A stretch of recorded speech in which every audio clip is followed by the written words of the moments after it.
मैंने बहुत ही ज्यादा मेहनत की है।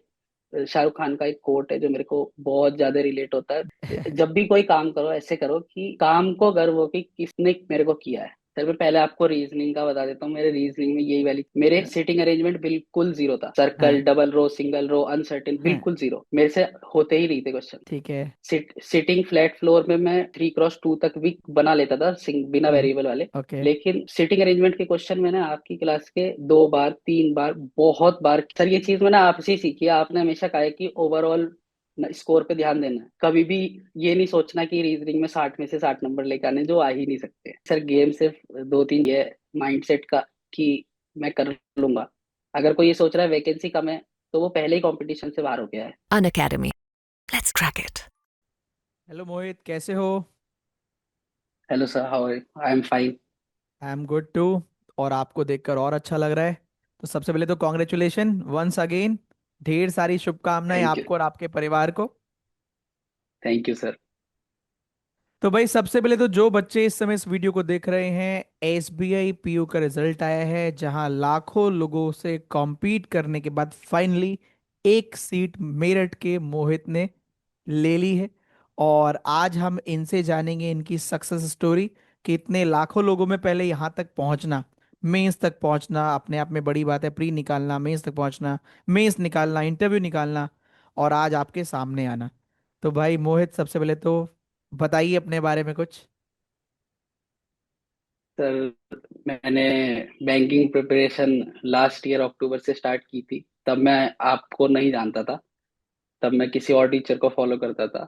फिर मेरा फर्स्ट बैंकिंग इंडस्ट्री में फर्स्ट एग्जाम मेरा एसबीआई पीओ ही था, मार्च 2025 वाला।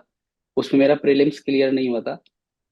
और उसके बाद मैं आपको मतलब डिस्कवर एक्सप्लोर किया था कि पुनीत सर, फर्स्ट टाइम मैंने आपकी लाइव स्ट्रीम देखी थी। उसमें अराउंड 1400-1500 बच्चे ऑनलाइन थे। तो I was impressed by so much student, so I followed you after that। उसके बाद फिर एसबीआई पीओ का नोटिफिकेशन जल्दी आ गया था। उस साल सबसे पहले एसबीआई पीओ ही आया था। हम्म। तो मैंने अप्रैल मई जून आपकी पुरानी वीडियोस पुरानी लाइव स्ट्रीम्स को दोबारा देखा था। उसके बाद फिर जब एसबीआई पीओ का नोटिफिकेशन आया तो फिर मैं थोड़ा खुश हो गया, क्योंकि मेरा एक साल मतलब 3 महीने बाद ही दूसरा नोटिफिकेशन आ गया। मैं एक साल सोच रहा था कि एक साल लग जाएगा।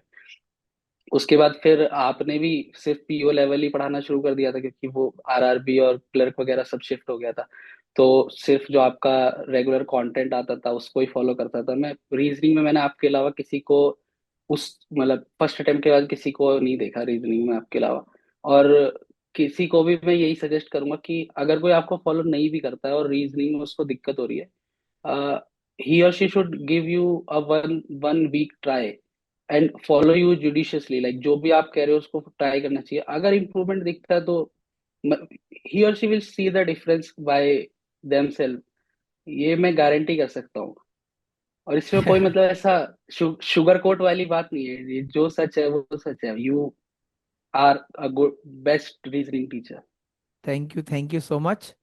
तो मीन्स मोहित का कहना है कि आप कहीं भी पढ़ते हो, मेरा तो कहना है अगर आप पढ़ते हो तो उन्हीं से कंटिन्यू करिए। पर हाँ, अगर आपको कोई दिक्कत है तो फिर आप कुछ दिन, एटलीस्ट 7 दिन तो मैं नहीं कहूँगा, आप 15 दिन दे के देखिए। तो आपको अच्छा लगेगा तो कंटिन्यू करिएगा, वरना तो जो चल रहा है वो चलने दीजिए। और अभी आपकी एज 23 साल है ना? 23 साल में आपने, 23 साल है ना? Yes sir. 23 yes sir. साल में एसबीए पीओ का एग्जाम निकालना। तो पहले, सबसे पहले मुझे ये बताओ, आपका सबसे फेवरेट सब्जेक्ट कौन सा है? सर मेरा फेवरेट सब्जेक्ट क्वांट है, क्योंकि मेरी वो सबसे वीक थी। मैं अच्छा। सिंगल डिजिट स्कोर करता था क्वांट में हर अरे मॉक बाप टेस्ट रे। में। और हम्म। मेरे फर्स्ट जो मार्च वाला अटेम्प्ट था उसमें मेरे 9 ही अटेम्प्ट हुए थे क्वांट में। उससे ज्यादा मैं कर ही नहीं पाया था। बस और 9? अब की यस सर, और अब की बार मैंने 23 अटेम्प्ट किए थे। बहुत बढ़िया है, बहुत बढ़िया है। तो मैथ्स में आपकी अप्रोच क्या रहती है? ज्यादा डीआई करना, अर्थमेटिक करना, कि दोनों करना, कैसे बैलेंस सर, किए बताओ। सर स्पीड मैथ्स का वेटेज बहुत कम हो गया था और मेरा अच्छा भी वो नहीं था ओके। पहले से ही। हाँ, हाँ। मेरे को क्वाड्रेटिक में एवरेज लोगों से ज्यादा टाइम लगता था। लोग 15 सेकंड 20 सेकंड में कर लेते थे, मेरे को 40+ सेकंड लगते थे क्वाड्रेटिक में। तो मैं स्पीड मैथ को, जब उसका वेटेज कम हो गया था, मेरे वाले अटेम्प्ट में भी कम था, तो फिर मैंने उसको टाइम ही देना थोड़ा वो कम कर दिया था। ट्रिक्स वगैरह पे देता था क्योंकि वो डीआई में काम आती थी। मेरा अर्थमेटिक स्ट्रांग था, मतलब मैंने उसको किया, उस पर बहुत काम किया मैंने अर्थमेटिक पे। तो मैं अर्थमेटिक फोकस करता था। अगर अर्थमेटिक के कुछ क्वेश्चन बड़े थे तो उनको मतलब वो पेपर पे भी डिपेंड करता है कैसे आ रहा है। बाकी मेरा हम्म। डीआई भी बहुत ज्यादा स्ट्रांग नहीं था। मैं ट्राई करता था कि एक डीआई तो छोड़नी ही है मुझे, क्योंकि वो हार्ड होती थी, और वो टॉप बच्चे ही करते हैं जिनका पॉइंट मतलब एक्सेप्शनली अच्छा होता है। तो वो मेरे को पता होती थी कि मुझे वो आइडेंटिफाई करनी है और छोड़नी है। ओके। बाकी हाँ, और बाकी मैं अर्थमेटिक पे मेन फोकस करता था कि मेरे को अर्थमेटिक में 10 से ज्यादा क्वेश्चन करने ही करने हैं। तो मतलब आपने अपनी छोटी छोटी अगर बारीकियों पे काम किया है ना, कि मतलब जो एक डीआई छोड़नी है उसको ध्यान देना कौन सी वाली छोड़नी है ना, क्योंकि एक ना एक तो टफ आएगी आएगी। और सर अर्थमेटिक मैं जो आपको बड़े हैं। पहले बोले। सर मैं पहले आपको रीजनिंग का बता देता हूँ। मेरे रीजनिंग में यही वाली चीज था। मेरे सिटिंग अरेंजमेंट बिल्कुल जीरो था। सर्कल, हाँ। Double row, single row, uncertain, हाँ। बिल्कुल जीरो। मेरे से होते ही नहीं थे क्वेश्चन। ठीक है। सिटिंग फ्लैट फ्लोर में मैं 3x2 तक भी बना लेता था, बिना हम्म। वेरिएबल वाले। ओके। लेकिन सिटिंग अरेंजमेंट के क्वेश्चन मैंने आपकी क्लास के 2 बार 3 बार बहुत बार किए, मतलब मेरे पास आज भी इतने प्रिंटेड शीट्स रखी हैं आपकी पीडीएफ की, जो मैं करता था बार बार बार बार बार बार। क्योंकि मेरा सिटिंग अरेंजमेंट होता ही नहीं था, और पेपर में क्वेश्चन आते हैं उसके अनसर्टेन आना ही आना है, सर्कल आना बिल्कुल। ही आना है, डबल रो आना है। और इस बार मैं उसको प्री में भी करके आया हूँ, मेंस में भी करके आया हूँ। रीजनिंग का बहुत अच्छा अटेम्प्ट किया है मैंने। और जो आप कह रहे हो कि क्या छोड़ना है, वो वाली स्ट्रेटेजी, अब की बार रीजनिंग में आईबीपीएस में 2 नंबर और 1 नंबर का अलग अलग सेक्शन था। मेरे 2 नंबर में शायद 4 ही पजल थी उसमें, आईबीपीएस पीओ में, जहां तक मेरे को याद हाँ, चार ही है। बदल थे। एक पजल बिल्कुल कुछ न्यू टाइप की थी, उसमें कार्ड के वो हार्ट हम्म। स्पेड और ये हम्म। सब था। हम्म। वो मेरे को बाद में पता चला वो इजी थी, क्योंकि मतलब मैंने अपने आप को इस तरह से कंडीशन किया हुआ था स्ट्रेटेजी में कि मेरे को 4 नंबर वाले में 2 ही पजल करनी है। मेरी सेकंड और थर्ड पजल हो गई थी, वो लास्ट में थी, मैंने उसको पढ़ा ही नहीं वो क्या है। मेरे को सेक्शन में से 8 नंबर आ गए बहुत है, मेरे को 1 नंबर में पता है मेरा कोडिंग डिकोडिंग और ये सब चीजें स्ट्रांग है। तो मैंने मतलब उसको फिर पढ़ा ही नहीं, उसमें अगर मैं उसमें उसको पढ़ता 1 मिनट चला जाता, मेरा वो कोडिंग का इनपुट का टाइम चला गया उसमें सारा। तो पहले से स्ट्रेटेजी सोच के जानी होती है। अगर मेरे को 8 क्वेश्चन मेरे हो गए, तो वो 16 नंबर मेरे उसमें से हो गए पक्के, तो सेक्शन एक को छोड़ दिया मैंने। उसके बाद अगर मेरे को बाद में टाइम लगता या मशीन इनपुट हार्ड होता, तो मैं उस पर आ जाता एक बार को। पर बच्चों ने बाद में बताया कि वो इजी थी पजल। मैंने कहा कोई बात नहीं, मेरा काम हो गया था उससे। मीन्स आपने अपनी तो पूरी स्ट्रेटजी पहले ही बना डिसिप्लिन। रखी थी, हाँ बिल्कुल, डिसिप्लिन आपने बना रखा था। डिसीजन मेकिंग ले रखी थी कि मुझे ये करना है, और फिर चाहे कोई अच्छा आसान हो टफ हो मुझे इससे फर्क नहीं पड़ता, क्योंकि मेरा टारगेट अचीव हो रहा है। तो जो बच्चे यहाँ पर इस समय वीडियो देख रहे हैं, तो इनका ये कहना है, इन्होंने दो पजल चार चार क्वेश्चन वाली, यानी कि आठ आठ नंबर वाली दो पजल वहां से निकाल ली, 16 नंबर का वहां से कर आईबीपीएस लिया पीओ मेंस में। आईबीपीएस पीओ मेंस में। तो आप सभी से भी ये कहना है कि अपनी अपने सारे के सारे टाइम ड्यूरेशन को ध्यान रखना है, अपनी स्ट्रेंथ को ध्यान में रखना है, फिर उसी के थ्रू आगे बढ़ना है। और फिर रिग्रेट नहीं करना है कि कोई आपसे बोल रहा है कि वो आसान था कि टफ था, तो उसमें नहीं फंसना है कि यार मैं शायद एक क्वेश्चन और कर लेता, क्योंकि ये भी अगर यही सोच के बैठे होते तो शायद आज यहाँ नहीं बैठे होते, क्योंकि वो यकीन था, सर कहीं ना कहीं ट्रस्ट था अपने सर ऊपर। जी बोलिए। सर ये चीज मैंने आपसे ही सीखी है। आपने हमेशा कहा है कि ओवरऑल स्कोर पे ध्यान देना है। कभी भी ये नहीं सोचना कि रीजनिंग में 60 में से 60 नंबर लेके आने, जो आ ही नहीं सकते। तो मेरा रीजनिंग में हमेशा रियलिस्टिक टारगेट होता था कि 28 से 35 के बीच में रहना है। इन इससे ऊपर अगर जा रहा है तो फिर पेपर इजी, फिर तो करना ही करना है। लेकिन रियलिस्टिक होता था कि 28 तो मिनिमम टच करना ही है, चाहे मॉक टेस्ट हो चाहे कुछ भी हो, वो उतना मैं ट्राई करता ही करता था। और मतलब मेरे नंबर मेंस में बहुत अच्छे हैं मेरी एक्सपेक्टेशंस के हिसाब से, क्योंकि मैंने जीए थोड़ी कम पढ़ी थी, जो मैं रिकमेंड नहीं करूंगा, लेकिन मतलब उसकी वजह से मेरे थोड़े नंबर कम है। तो रीजनिंग में कितने क्वेश्चंस किए अपने अप्रोक्स, कितने मार्क्स का कर लिया मेंस में, अ, आईबीपीएस मेंस में अप्रोक्स? सर एसबीआई का मुझे याद है, आईबीपीएस का मुझे याद नहीं है, क्योंकि मैंने उसके अटेम्प्ट्स ना लिखे नहीं थे। अच्छा। एसबीआई का मुझे याद है, एसबीआई मैंने 26 नंबर का किया था। 26 नंबर का। अच्छा ठीक है, चलो हाँ बहुत बढ़िया। तो जीए थोड़ा कमजोर रहा, हाँ। सर, कमजोर नहीं था, मैं आपको बताता हूँ मैंने जीए में क्या किया था। मेरा थोड़ा क्योंकि नोटिफिकेशन जल्दी आ गया था, तो उसके हाँ। बाद मैंने प्री फोकस करने लगा था। सीटिंग अरेंजमेंट थोड़ा खराब था, अर्थमेटिक खराब था, तो मैंने रीजनिंग और पॉइंट में बहुत फोकस किया। इंग्लिश भी मेरी कोई बहुत ऐसे बहुत हाई फाई नहीं थी। उस पर भी मैंने फोकस किया अच्छे से। तो उस चक्कर में क्या हुआ, प्री से मेंस के बीच में थोड़ा जीए हो नहीं पाया। और जब प्री का रिजल्ट आया उसके बाद मेरे को, मैंने बहुत जल्दी जल्दी किया, मतलब अच्छा किया, मैंने 25 अटेम्प्ट किए थे जीए में, जो डिसेंट है मतलब। लेकिन बच्चों ने 35 प्लस भी करे थे जीए, थोड़ा मॉड इजी साइड आया था इस साल का। तो मतलब मैंने क्या किया था, 6 मंथ का एक क्रैश कोर्स खरीदा था, उसको फटाफट फटाफट 4 बार रिवाइज किया। और अपने नोट्स बनाए थे जीए में। अपने नोट्स मस्ट है, कहीं भी लिख लो, कैसे भी जो मन में आ रहा है लिखते रहो बस। उसको फेयर प्री के रिजल्ट के बाद दोबारा करो बैठ के, जब पढ़ रहे हो, रीड कर रहे हो, वीडियो देख रहे हो, लिखते रहो, जो भी आ रहा है लिखते रहो। मेरे तो सर रीजनिंग के भी नोट्स हैं, आप मतलब देख के कहोगे क्यों बना रखे हैं। मतलब मैंने, क्योंकि मैंने इस चीज का भी नोट्स बना रखा है कि मैं रैंक वाले उसमें कैसा डायग्राम बनाऊंगा, ओके। डबल रो में कैसे डायग्राम। क्योंकि मैं आपकी तरह एक डायग्राम में दो बना नहीं पाता था डबल रो में। ओके। मैं कंफ्यूज, सर्कल में भी इन आउट में मैं कंफ्यूज हो जाता था, तो मेरे को दो बनाने पड़ते थे। फिर मैं उसमें ये देखता था कि कैसे बनाऊं जो मेरा कम टाइम लगे। मैंने डायग्राम सेट किए हुए थे हर चीज में। और आपका फ्लैट फ्लोर वाला डायग्राम बनाने से मेरा बहुत टाइम बचता था, जो वो दो एक साथ बना लेते, हम्म। वो मेरे को पहले नहीं आता था। अच्छा। हाँ तो मतलब आपने छोटी छोटी चीजों को अपने तरीके से मोल्ड कर रखा है, जो कहीं ना कहीं पहले आपको ज्यादा टाइम लेता लगता था कि आपने उस पे काम किया बेसिकली, कि कैसे अपनी स्ट्रेटजी बना सकते हैं। मतलब आपने सामने सर, वाले की भी देखा है। पर्सनलाइजेशन। हाँ, आपने सामने वाले का देखा कि यार ये मेरे काम का है तो ये रख लिया, और जो लग रहा है कि यार ये अभी भी मेरे को नहीं आ रहा तो थोड़ा कुछ नया ट्राई करने की कोशिश करते हैं कि टाइम कम लगे। तो जो बच्चे इस समय वीडियो को देख रहे हैं, वो ये मोहित से सीख सकते हैं। अगर आप देखोगे ना, इतनी ईमानदारी से वो एडमिट कर रहा है कि वो किन किन चीज़ों में थोड़ा वीक है, कैसे उसने उसको हैंडल किया, टैकल किया। आप लोग भी देख रहे होंगे तो रिलेट कर रहे होंगे, हाँ यार ये तो मेरे साथ भी होता है, शायद मेरा भी सिटिंग और पजल थोड़ा वीक ही है, शायद मेरे को भी कैलकुलेशन में टाइम लगता है, शायद मेरे को भी जीए याद नहीं होती, या मैं भी 1 महीने में ही तैयारी करता हूँ। तो आप रिलेट कर पा रहे होंगे, क्योंकि जेन्युइनिटी आप बता रहे हो, जेन्युइनली आप बता रहे हो चीज़ों को, तो बच्चा रिलेट कर रहा होगा आपसे, और सर, कहीं ना कहीं आपकी बातों को फॉलो भी करा होगा। हाँ बोलिए। सर जैसे एक बात है, मेरे को टेबल कभी याद नहीं होते, मेरे को हम्म। 15 का टेबल के आगे कुछ याद नहीं है। अच्छा।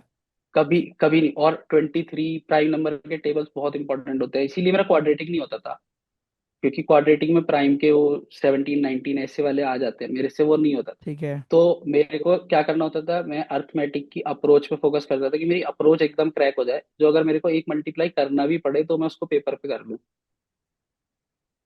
तो इसलिए मैं अप्रोच के नोट्स बनाता था कि क्वांट में मेरे को क्वेश्चन ऐसे आएगा, मिक्सचर का ऐसे आएगा, सॉल्व कैसे करना है। क्योंकि मैं उसको 3 बार देखता था, फिर मेरे को दिमाग में सेट हो जाता था। तो मतलब अपने जो अपनी वीकनेस है उसके नोट्स बनाओ, बहुत जरूरी है। गोल्डन रूल्स के बदल के, गोल्डन रूल के नोट्स मेरे पास आज भी रखे हैं, एकदम नीट एंड क्लीन हाईलाइटेड हुए, वो बेस्ट है, मतलब आज भी रखे हैं मेरे पास। मैं फिलहाल उस रूम में नहीं हूँ जहाँ पे मैं पढ़ता था, मैं घर पे आया हूँ, इसलिए मैं हम्म। आपको दिखा नहीं सकता। बाकी मेरे को एक शाहरुख खान का एक कोट है जो मेरे को बहुत ज्यादा रिलेट होता है, जिसके बाद हम्म। से मतलब मैंने बहुत ही ज्यादा मेहनत की है। मैंने लिखा हुआ है, क्योंकि मैं एग्जैक्ट वर्डिंग्स भूल जाता हूँ ना। जब भी कोई काम करो ऐसे करो कि काम को गर्व हो कि किसने मेरे को किया है। अरे वाह। अपना 100, अगर इसको दिमाग में रखोगे और फिर काम करोगे, फिर तुम्हें खुद रियलाइज होएगा कि तुम 100% दे रहे हो, नहीं दे रहे हो, क्या कर रहे हो। बहुत अच्छे, बहुत अच्छे है। तो मोहित, कुछ कोई ऐसा इंसिडेंट, जैसे आपने तैयारी कब से शुरू करी थी वैसे? सर लास्ट ईयर अक्टूबर से। अक्टूबर, मतलब 2024 अक्टूबर से? हाँ। बाकी सर मैं मेन तो ये कह रहा था कि मेरे इंटरव्यू में अच्छे नंबर हैं, 47/50 है मेरे। तो मैं, ओके। अगर आप कभी, हाँ तो मैं इंटरव्यू पे गाइडेंस देना चाहूंगा मतलब। बिल्कुल बिल्कुल जब भी, दीजिएगा, बिल्कुल। बिल्कुल, हाँ सर, आपका आपका क्योंकि, मोस्ट वेलकम है। हाँ सर, देना मैं आपके थ्रू ही चाहूंगा, क्योंकि आप फेवरेट टीचर हो मेरे। अरे वाह, थैंक यू, थैंक यू। तो बिल्कुल दीजिएगा। देखो, अगर आपने सिलेक्शन ले लिया और आपके थ्रू किसी बच्चे की हेल्प हो सकती है, उससे बढ़िया तो कोई बात ही नहीं है ना? और ये आपके पास भी अपॉर्चुनिटी है कि अब आपका सिलेक्शन हो गया तो बच्चा आपको सुनेगा, आपकी बातों को फॉलो यस करेगा, सर। है ना? तो बिल्कुल बताइएगा, मोस्ट वेलकम आपका, जब आप बाकी चाहें, सर, जब आप आए। हम्म। बाकी सर गेम सिर्फ दो तीन चीजों का ही है, माइंडसेट का, कि मैं कर लूंगा। अगर कोई ये सोच रहा है वैकेंसी कम है, तो वो पहले ही कंपटीशन से बाहर हो गया है। अगर बिल्कुल कोई ये सही। सोच रहा है ना कि वैकेंसी कम है। और दूसरा डिसिप्लिन का, डेली करना है, सब करना है। कम करो पर सबका। मेरा ऐसे था, 3 घंटे जो मेरा वीकेस्ट सब्जेक्ट है क्वांट को देता था, 2 घंटे रीजनिंग का था क्योंकि वो 2 घंटे डिमांड करती है, 1.5 घंटे की क्लास, आधा घंटा पिछले दिन का रिवीजन और रीअटेम्प्ट करने में। 1 घंटा इंग्लिश को देता था डेली। कभी कभी आधा घंटा वोकेबलरी को दे दिया क्योंकि वो और ही ज्यादा वीक थी। पर वो आधे घंटे में मैनेज हो जाती थी। और 1 घंटा जीए का नोटिफिकेशन से पहले। कभी कभी मेरा हो गया, वरना आइडियल यही है कि नोटिफिकेशन से पहले 1 घंटा देना चाहिए। जीए मेरा नहीं हो पाता था। बाकी फिर तो प्री नोटिफिकेशन के बाद का तो ये भी अलग है बिल्कुल। तो आपने पूरी मतलब आपने प्लानिंग कहीं ना कहीं पूरे टाइम की एक साथ कर ली कि मुझे ऐसे ऐसे ऐसे पढ़ना है, और फिर उसी पे ही बिल्कुल टू द पॉइंट ऐसे ही करना है कि 3 घंटे अपने वीक सर सब्जेक्ट को इस तरीके से। प्लानिंग प्लानिंग एक बार कर लेनी है। हम्म। बहुत ज्यादा प्लानिंग पे टाइम नहीं देना। मैंने पहले ये की गलती की हुई है कि सिर्फ प्लान ओके करते रहो, करा नहीं। उससे क्या ओके होता है, ओके आप ओके। एक मेंटल लूप में फंस जाते हो कि करना है करना है करना है। पर जब आप एक दिन कर लेते हो तो फिर आपके दिमाग में रिवर्स होने लगता है कि आज कर लिया। ओके तो प्लानिंग कर लेनी है एक बार। सुबह लिख लेना है, आज ये करना है क्योंकि वो शेड्यूल फिक्स हो गया, 3 घंटे 2 घंटे 1 घंटे, उसके बाद फिर उसे करना है। चाहे वो पूरा ना हो। मेरा बहुत दिन पूरा नहीं होता था, लेकिन जब वो प्रोग्रेस दिखती है ना, 1 हफ्ते 2 हफ्ते 1 महीने के पीरियड पे, फिर उसके बाद वो सब कुछ खुद होने लगता है। क्योंकि फिर बिल्कुल। अच्छा लगने लगता है ना कि क्वेश्चन हो रहे हैं, सिटिंग हो रही है, अरिथमेटिक हो रहा है, सब अच्छा लगने लगता है। इस वाली बात से ना बहुत सारे बच्चे इस बात से कहीं ना कहीं मतलब बिलीव करेंगे कि ऐसा उनके साथ भी होता है कि यार प्लानिंग तो कर ली कि इतने घंटे पढ़ूंगा, इतने सब्जेक्ट को इतना समय दूंगा, लेकिन वो एक दो दिन के बाद वो कंसिस्टेंसी ब्रेक हो जाती है। फिर शेड्यूल बनाते हैं कि चलो इस बार थोड़ा कम बना लेते हैं या थोड़ा ज़्यादा बना लेते हैं। फिर वो एक दो दिन हुआ, फिर कंसिस्टेंसी ब्रेक हो गई, और जैसे ही कंसिस्टेंसी ब्रेक होगी परफॉर्मेंस अप नहीं होगी, परफॉर्मेंस डाउन हो जाएगी, चाहे आपने आवर्स बढ़ा भी दिए हो। तो जो बच्चे यहाँ वीडियो देख रहे हैं इस बात को ध्यान रखिएगा कि आप लिमिट में पढ़िए और कंसिस्टेंसी से पढ़िए, तो आपकी इंप्रूवमेंट जल्दी होगी और ज्यादा होगी।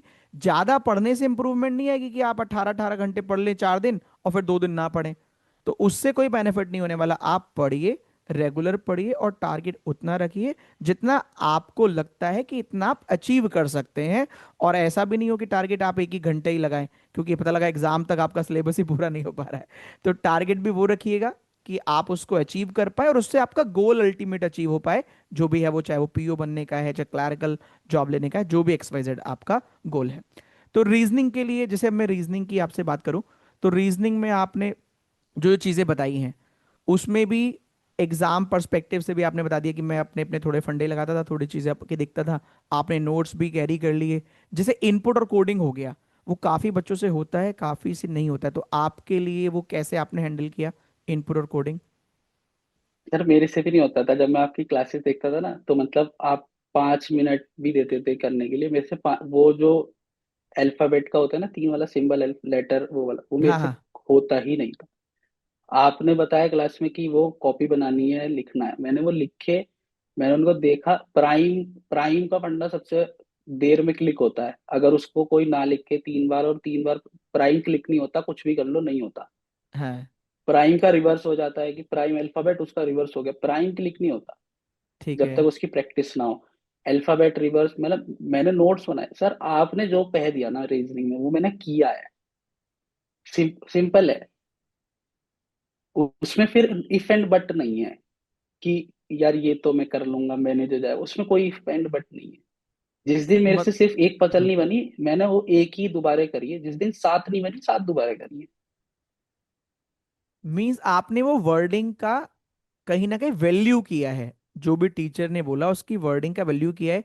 कि स्टार्टिंग में किससे भी नहीं होता, कोडिंग वगैरह किसी से भी नहीं होता, कोई बोले ना कि मेरा पहले दिन से ही होने लग गया था, वो झूठ बोल रहा है, नहीं होता था, किसी से भी नहीं होता। क्योंकि जब तक लॉजिक दिमाग तक पहुंचेंगे नहीं तो आप रिएक्ट कहाँ से करोगे, पहले तो लॉजिक पहुंचने पड़ेंगे। तो लॉजिक कब पहुंचेंगे, जब आप उसको लिखोगे, बार बार लिखोगे, बार बार वही मिस्टेक करोगे, फिर आपको एक दिन ध्यान आएगा यार ये वाली मिस्टेक बहुत बार हो गई है, अब इसको याद कर लेना है, तब वो आपके दिमाग तक सिग्नल पहुंचता है।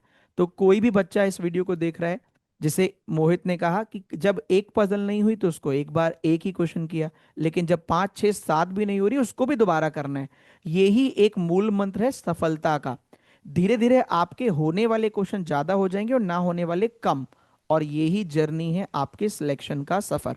जितना आप इस समय सफर करोगे, आगे जाके आपके सफर करने का समय खत्म होके सफलता वाला शुरू हो जाएगा। और कुछ मोहित बताना सर चाहें मैं कुछ भी? हाँ बोलिए। सर मेरे को 7 पजल इसलिए याद है, जब आपने पहली पीओ ओनली वाली क्लास ली थी ना, जिसमें सिर्फ हम्म। जब एसबीआई आ गया था, ऑलमोस्ट हफ्ता डेढ़ हफ्ता बचा था, तो उस दिन मेरे से 7 पजल नहीं हुई थी। उस दिन अच्छा। मेरे को बड़ा वो हो गया था कि यार सही भी जा रहा नहीं जा रहा। पर उसके बाद से सब कुछ सही होने लगा था फिर, मतलब उससे चलो। नेक्स्ट क्लास से ही सही हो गया। बाकी सर एक जो मैं मतलब एकदम जिसको मैं कहूंगा कि गोल्डन एडवाइस ये है कि पीडीएफ इकट्ठे करने का शौक मत रखो कभी भी। कभी भी जनरल अवेयरनेस की तो बिल्कुल भी मत करो। और ऐसे भी मत करो कि उसका पूरा बंडल उठा लिया, अब उसको लेके बैठे हैं बस, कर कुछ उसमें से रहे नहीं है, लेवल 1 है वो, पेपर के रिलेवेंट नहीं है, उसका करके कोई फायदा नहीं है। वो टाइम होता है नोटिफिकेशन से पहले का, 2 महीने पहले का बेसिक क्लियर करने का। नोटिफिकेशन के बाद जिस भी टीचर को फॉलो कर रहे हो उसको पकड़ो, उसी को फॉलो करो। जो भी वो कह रहे हैं, अगर वो कह रहे हैं कि ये वाला चीज यहाँ से करो, तो बस वो ही करो। मल्टीपल टीचर से कुछ नहीं होएगा, मल्टीपल रिसोर्सेज से कुछ नहीं होएगा, मल्टीपल रिवीजन और फुल प्रैक्टिस से होएगा। मॉक टेस्ट पे मैंने फर्स्ट अटेम्प्ट में मॉक टेस्ट पे ध्यान नहीं दिया था। मॉक टेस्ट का सिंपल रूल है, प्री से नोटिफिकेशन के बाद प्री से पहले 20 मॉक टेस्ट, और प्री के बाद मेंस तक 5 मेंस के मॉक टेस्ट, इससे ज्यादा करने की नीड ही नहीं है। पर वो फिर अच्छी तरह से करने हैं, करने भी हैं, सॉल्व करने हैं। नहीं हुए, जो क्वेश्चन तुम पेपर में भी नहीं करोगे उसको लीव कर सकते हो मॉक टेस्ट में भी। जैसे मेरे को पता था कि मैं डीआई जो हार्ड वाली आएगी वो करूंगा नहीं, उसको मॉक टेस्ट के बाद भी नहीं करता था कि उसमें क्या लॉजिक है, कैसे सॉल्व होएगी। ये मेरे को दिख रहा है इतने बड़े बड़े उसके क्वेश्चन है, दो उसमें डायग्राम पाई चार्ट बने हुए हैं, मिसिंग टेबल है प्री में, मैं उसको देखता ही नहीं था कैसे होगी। जब मेंस आएगा तब देख लूंगा मैं उसको, अगर उस लेवल पे जाना है तो। लेकिन जो तुम्हें करना है असली पेपर में, और वो तुम्हारे से नहीं हो रहा, उसको मॉक के बाद करो दोबारा। टाइम दो उसको, कितना भी टाइम दे। मेंस की पजल में मैंने आपकी में सच में 25-25 मिनट दिए हैं स्टार्टिंग में, अप्रैल मई में, क्योंकि उस टाइम पे मैंने मेंस से स्टार्ट किया था। तो मैंने किया है, वो सबको करना पड़ेगा, वो जब तक वो नहीं करोगे सिलेक्शन नहीं होएगा, मैं इस चीज की बिल गारंटी दे सकता हूँ। बिल्कुल आपने सही कहा कि स्टार्टिंग में सबसे टाइम लगता है। तो जैसे अभी इन्होंने बोला कि इन्होंने तो कहीं और पहले टीचर से पढ़ भी रखा था, फिर भी जब पीओ की क्लास करी तो शायद 6-7 क्वेश्चन नहीं हुए, और फिर पजल में भी 20-25 मिनट भी लगे। आज भी जो बच्चा देख रहा होगा ना, उन सब बच्चों को स्टार्टिंग में पजल में टाइम लगता था, उसको कम कर सकते हैं आप अपनी डेली मेहनत से। और जैसे कि आपने बताया कि जो करना ही नहीं है उसको फिर करके फायदा क्या है। और जैसे कि आपने कहा कि मेरा 20 मॉक लगाया, तो दोस्तों 20 मॉक लगाया, 5 मॉक लगाया, वो उसको क्लियर था, लेकिन उससे उससे पहले प्रैक्टिस में बहुत दम लगाया है। ये आपको ध्यान रखना है। पता लगा आप अपने सर फायदे की चीज तो रख लो कि 20 मॉक लगाने मॉक टेस्ट पांच। होते हैं, नहीं हम्म। नहीं सर, मॉक टेस्ट होते हैं अपनी जो तुमने स्ट्रेटेजी फाइनलाइज की है उसकी प्रैक्टिस करने का, जिससे बिल्कुल सही, पेपर में तुम बिल्कुल अटको नहीं। जैसे मेरे को एक क्वेश्चन छोड़ना है तो दिमाग को कंडीशन करना पड़ेगा कि ये वाली डीआई रिकॉग्नाइज करनी है और फिर छोड़नी है। 20 मॉक बिल्कुल उसके लिए हैं, बिल्कुल सही। प्रैक्टिस तो क्लासेस में चल रही है, सही बात है, बिल्कुल जो आपने चल सही ही कहा। रही है। तो जितने बच्चे यहाँ देख रहे हैं, प्रैक्टिस सबसे बड़ा की है आपके सिलेक्शन का। इतनी प्रैक्टिस करो और मॉक में एग्जीक्यूट करो। वहां प्रैक्टिस नहीं करनी, मॉक में, मॉक देते समय एग्जीक्यूशन का समय है। मॉक इसलिए मत टाइम दो। मैनेजमेंट करना है, हाँ। टाइम मॉक मैनेजमेंट और स्ट्रेटेजी एप्लीकेशन। मॉक इसलिए मत करो क्योंकि मॉक ले रखे हैं आपने, खरीद रखे हैं, मॉक देने हैं। मैं भी इसलिए बोलता हूँ कि मॉक के समय आपका एग्जाम वाला वो फियर होना चाहिए कि मॉक खराब हो तो डर लगना चाहिए। मॉक अगर आपने खराब किया है तो डर लगना चाहिए। ये नहीं कि आप हर दिन 2 मॉक लगा रहे हो तो कहाँ डर लगेगा आपको। आप तो मजे के लिए लगा रहे हो। वो मजे के लिए नहीं, वो एग्जाम के सिलेक्शन का सबसे बड़ा कहीं ना कहीं स्रोत है आपके सामने, जो आपके काम आएगा अगर आपने सही से उसका यूज किया तो मोहित, बहुत तो बढ़िया लगा यार पांच आपसे बात करके। हाँ बोलिए बोलिए, कुछ कहना चाहते हैं आप? 5 मॉक टेस्ट बचा के रखने हैं प्री से एक हफ्ते पहले के लिए। उसमें जो नंबर आएंगे वही तुम्हारे प्रीलिम्स में असली नंबर आएंगे, बिल्कुल सेम। उसका एवरेज ले लेना, जो भी आएगा वो प्रीलिम्स में तुम्हारा रिजल्ट स्कोर होगा। ठीक है भाई लोगों, देखो ये मोहित की स्ट्रेटेजी है जो आपको एक तरीके से बता रहा है वो सिलेक्शन के बाद। आप भी ध्यान दें, इतनी ईमानदारी से पढ़ेंगे ना तो सारी चीजें आपको दिखने लगेंगी। मैं ये भी बोल सकता हूँ, अगर आप सारी चीजें पूरे साल भर आप अपनी ईमानदारी से कर रहे हो तो आप भी ऐसे बता पाओगे जब आप अगले साल बैठे होंगे ना यहाँ पर, जैसे अभी आज मोहित बैठा है, तो आप भी इतनी क्लैरिटी से बता रहे होंगे दूसरे बच्चों को कि इतने मॉक कर लो, इतनी प्रैक्टिस कर लो, ऐसे कर लो, वैसे कर लो। ये तभी हो पाएगा जब आपने किया होगा। तो I wish you all the very best, जितने लोग इस वीडियो को देख रहे हैं। सब लोग मोहित के लिए कॉन्ग्रेचुलेशन लिख के जाना। आज आप लिखोगे, कल आपके लिए कोई और लिख रहा होगा, और बहुत ही जल्दी वो दिन भी आएगा जब आप अपनी स्ट्रेटजी यहाँ बता रहे होंगे। तो मोहित, बहुत अच्छा लगा आपसे बात करके, और बहुत जल्दी कोशिश करना आप मिलने आने की, और इंतज़ार रहेगा आपका। Wish you all the very best, खूब तरक्की कीजिए, खूब मेहनत थैंक यू कीजिए। Bye bye, take care, bye. Sir, thank you sir. Bye.